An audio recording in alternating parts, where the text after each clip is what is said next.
Napakaganda po pag gabi umiilaw sa loob. Lalo na dyan sa may pabilog sa gitna, yung parang ventilation. Ito yung hagdan sa kabila. At ito naman yung isang escalator, binububungan. Kakanan tayo dito sa may West Avenue. Ito naman yung mga patiun ng pier. Ayan. Pinaklasan na round concrete form hanggang sa tuktok na yung pouring.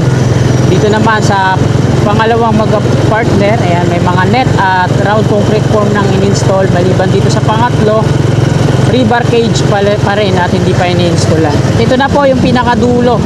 Ito yung rebar cage sa may examiner na po ito dito. At ayan, nagro-road widening na rin pala hanggang doon sa dulo. Tingnan natin. Ayan o. Ayan, Agaper din nata yung gumagawa dito kung di ako nagkakamali. Tanungin nga natin. Bossing, yung road widening na to, hanggang doon yung sa dulo? Sa may Quezon Ave? Sa may? Denta. Ano yung gumagawa dito? Agaper pa rin? Yung contractor? Yung gumawa doon sa kabila, Agaper?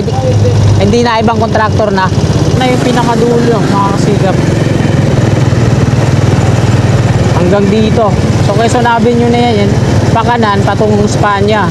Pakaliwa, patungong Quezon City Circle, no? Tapos diretso, Timog. So ayan, happy Tuesday morning po sa lahat na mga kasikap natin. Ilang dito sa Pilipinas, maging sa mga kasikap natin dyan sa abroad, mga OFW, immigrants. Happy Tuesday morning po. At nandito po tayo ulit sa EDSA Southbound. Ito po yung concourse na ginagawa ng SM dito sa may SM North EDSA, mula dun sa kaliwa patungo dito sa Save More sa kanan. So ayan na po yung latest na update niya. Ngayong araw po ng Martes, ika-14 na po ng Enero taong 2025 at ika-8 na po ng umaga. So bago ako magtungo sa aking work ay pasadaan po muna natin dito ng update. So ito na, nalagyan na nila ng mga wall yung concourse. Mayroon na ring downspout dito sa gilid. Dito yung mga kulay orange na mga pipe maging dun sa baba. So dito sa kanan patungo dun sa likod merong hagdan, no? Tapos dun naman sa gitna, ayan yung isang escalator, no? Ayan, may mga support pa. Tapos ito naman yung parang pier hanggang dun sa tuktok na bayatag ng LRT1. Elevator po yan. So pinifinishing na po nila yung wall. Tapos yung pinaka wall din dyan sa gilid, ayan, inasintadahan na nila. Tapos pinifinishing sa loob. So meron na rin bubong. Tapos ito naman yung isang escalator, mga kasikap. Ayan, yung kulay dilaw na parang bilog, ayan yung motor niyan, yung humihila sa hagdan. Tapos ito naman yung patungo dito. So ayan yung hagdan, pinifinishing na nila yung sa gilid, yung wall. At patungo doon yung stasyon. May mga steel frame na yung roof at kulang na lang yung paglalagay ng rib type na bubong yero. So ito yung pinaka platform niya sa baba. Tapos ito yung P2P busway, no? So anya yung tsura ng escalator, no? Glass yung wall. Tapos yan yung siguro paakyat lang to, no? Ganun din dun sa kabila. At ayan yung update ngayong umagang ito. Dadako na po tayo dito sa West Avenue. Ito naman yung MRT7 Elevated Turnback Guideway. So tara, let's go! Napakaganda po pag gabi umiilaw sa loob. Lalo na dyan sa may pabilog sa gitna, yung parang ventilation. At iuhuli na nilang install dito yung mga aircons. Yan nila. Ito yung hagdan sa kabila. At ito naman yung isang escalator, binububungan. At kakanan tayo dito sa may West Avenue. Ito naman yung mga patiun ng pier. Ayan. Pinaklasan na round concrete form hanggang sa tuktok na yung pouring. Dito naman sa pangalawang mag-partner, ayan, may mga net at round concrete form nang in-install. Maliban dito sa pangatlo, rebar cage pa rin at hindi pa in-installan. At ito na yung mga single patungo doon sa dulo na Examiner Street. At ito na yung latest na progress ngayong araw po na ito. At iba na po yung contractor dito, EICC. So, nakalagay sa mga plastic barrier nila. So mayroon pa namang ginagawa dito ang Trevi. Tapos yung sa likod naman ng mga workers, ito yung AM.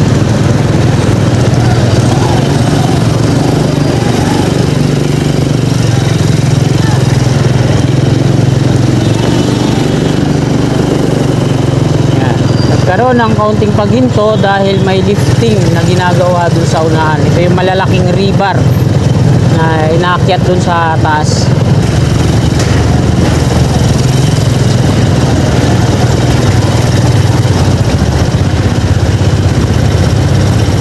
Malalaking steel bar na inaakyat dyan sa likod ng truck. Ito pala yung yung truck na mayroong pang lifting likod.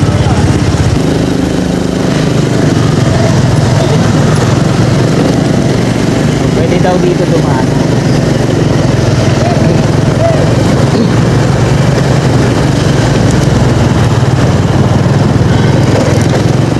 Nakabalik na ulit tayo dito. Mga 4 wheels lang, medyo maantala kasi mga rebar yun, lalaki.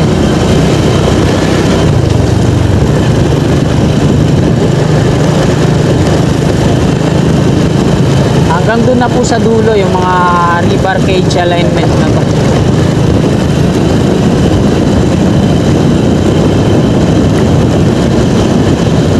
Yung mga naka-white ng helmet po, sila po yung mga mga foreman at yung mga engineers. Yung mga nakadilaw naman po ng helmet, sila naman po yung mga laborer, workers. Yung mga naka-green, safety operation po yan, sila yung nakangasiwa para sa pangkaligtasan ng mga workers. Yung mga naka-green naman, ay naka-blue naman ang helmet, sila naman yung sa mga electrical. Mayroon pa nga kulay pink yan, kaso wala dito.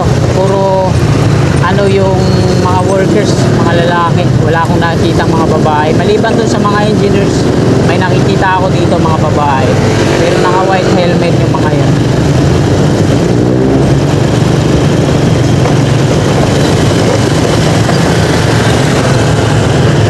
So, mayroon pa pala dito. Dalawa pa yata yung hindi pa na-installan dito ng rebar cage at nandiyan pa yung Trevi. Mangilan-ilan na lang yung workers ng Trevi. So kagaya nito. So di pa kasi nila na-installan lahat. At ito na po yung pinakadulo. Ito yung rebar cage sa may examiner na po ito dito. At ayan, nagro-road widening na rin pala hanggang doon sa dulo. So diretsoin muna natin mga kasigap. Ayan, tingnan natin. Ayan oh. Ayan, Agaper din nata yung gumagawa dito kung di ako nagkakamali. Tanungin nga natin. Bossing, yung road widening na to, hanggang doon yung sa dulo? Sa may Quezon Ave? Sa may? Delta. Ano yung gumagawa dito? Agaper pa rin? Yung contractor? Yung gumawa doon sa kabila, Agaper? Hindi na ibang contractor na. Anong contractor po? Pa? PG Cruz. Iba na, kala ko Agaper kasi sa kabila Agaper yung agdagdag ng tig-isang lane eh. Hati kayo hanggang dyan sa may examiner yung Agaper tapos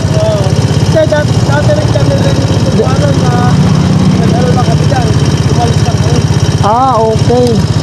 Subcon, hati-hati no. Salamat sir ah. So yun mga kasikap, hanggang doon daw yun sa dulo no, sa may Quezon Avenue ito. Nagro-road widening na sila. So lagpas na to sa examiner ha, ayan no. Kabila na sila, mas mabilis nga sila gumawa kaysa sa Agaper ano. Bossing, anong contractor gumagawa dito? Ito. Po? PG Cruz. PG Cruz. Oo. Kala ko Agaper ulit eh. Kasi Agaper gumawa sa kabila eh. Wala na. Ayun, salamat sir. Ayan, PG Cruz. Yung contractor na gumagawa dito kabilaan. Hanggang dun daw yung sa dulo. Road widening. So, posibilidad pa nga mga kasikap na magkaroon ng extension po ano. Hanggang dun sa ano. Kasi batay sa pag nadidinig-dinig ko na ano, na magkakaroon daw ito ng connection. I-connect dun sa LRT2. haba na. So tingnan natin kung hanggang saan yung dulo na ito, kung hanggang saan na sila. Pansinin nyo, kabilaan ang bilis ano. Ngayon ko lang napansin to. Yung mga bangketa dito, ayun yung ginawang ano, pavement. Tinanggal yung mga bricks. Tapos kung ano ginawa nila dun sa ano, sa unahan, sa likuran pala, sorry. Ganyan din yung ginagawa nila dito. Ang bilis ano, kasi lagi naman ako nag-update, di ko napapansin to dito. Ayun no. Mga plastic barrier nila, may malaking mga letra na P. PG Cruz nga daw eh. Ayun o, yan yung dulo niya no. Quezon Avenue na yan doon sa unahan.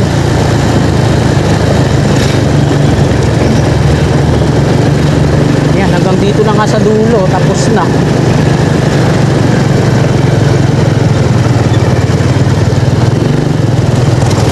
Yan, hanggang dito na. Ito na yung pinakadulo mga kasigap.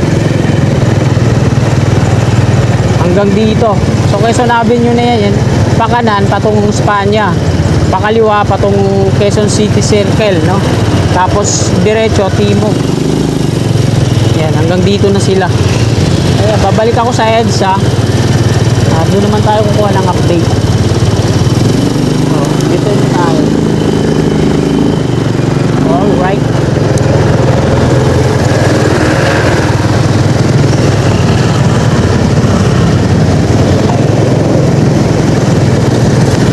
PG Cruz Contractor. Ayun, hanggang dito sa kabila dito no, yung dulo. Sa sentro na lang natin yung camera para makita kabilaan. Ligaya Street.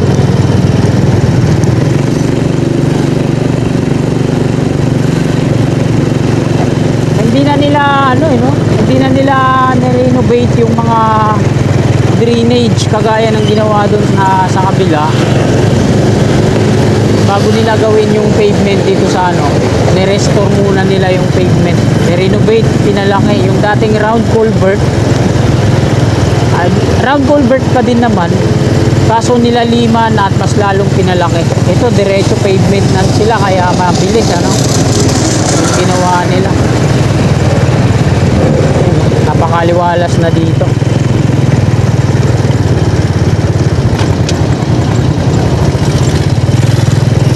Kabaan po ito ng West Avenue mga kasigap.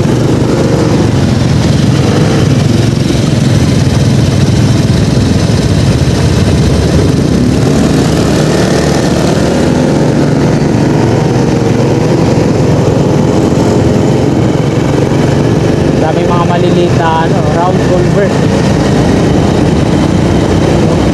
Yung mga takip na pinorma nila, takip ng mga kanal din sa Manbong.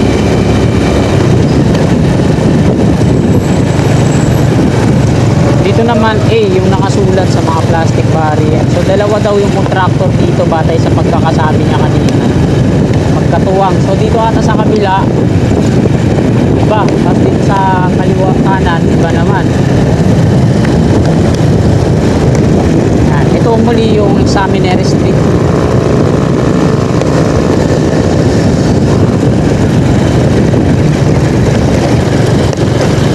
Dito na tayo mag-focus sa mga river gauge alignment. So dalawa pa yung ginagawa dito ng trading. So yung hindi pa nila na-installan ng mga river gauge.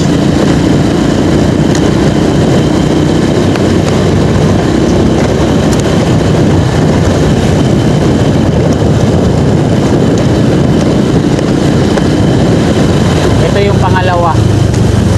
Gina-jackhammer pa nila yung loob. So may ano pa sa ata, may problema.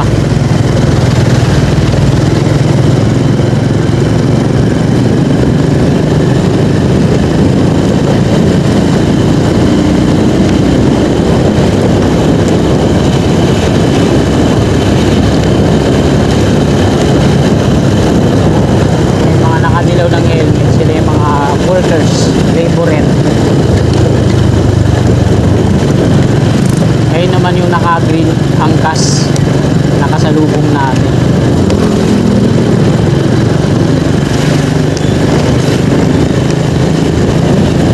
Ito yung part na inuuna nila. May mga net na to. Ito nakabalot na ng gunny bag, oh. Pinatutuyo na lang. Ito na pouring na, wala nang gunny bag. So itong dalawa dito may gunny bag pa. At hindi nila diniretso, no? Hanggang dun sa tuktok. Hinati-hati nila yung pagpo-pouring. And sa taas na yung mga round concrete form. Matataas kasi yung mga columns dito, mga sikap, sa may West Avenue. Kung gaano kataas yung mga columns dun sa North Avenue, yung hilera ng mga yung viaduct ng MRT7. So ganun din dito. Ito yung dalawang magka-partner. At Paramount na po yan dyan.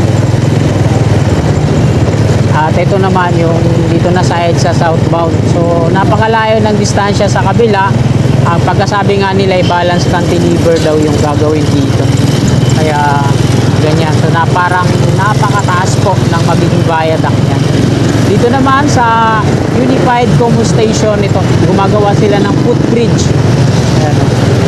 Una yung pinakaano niya, slab patungo dito. So gawa din yan sa bakal.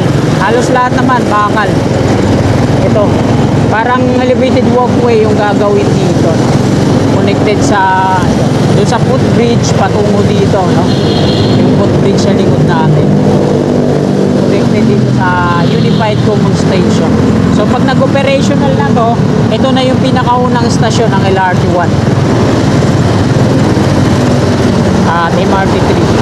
So, ayan mga kasikap, dito na po nagtatapos tong video na to. Marami pong salamat sa patuloy niyong suporta kay Kasikap Channel. Bago nyo sana lisanin tong video na to, sana pa-like po sa mga kasikap natin na willing po suporta.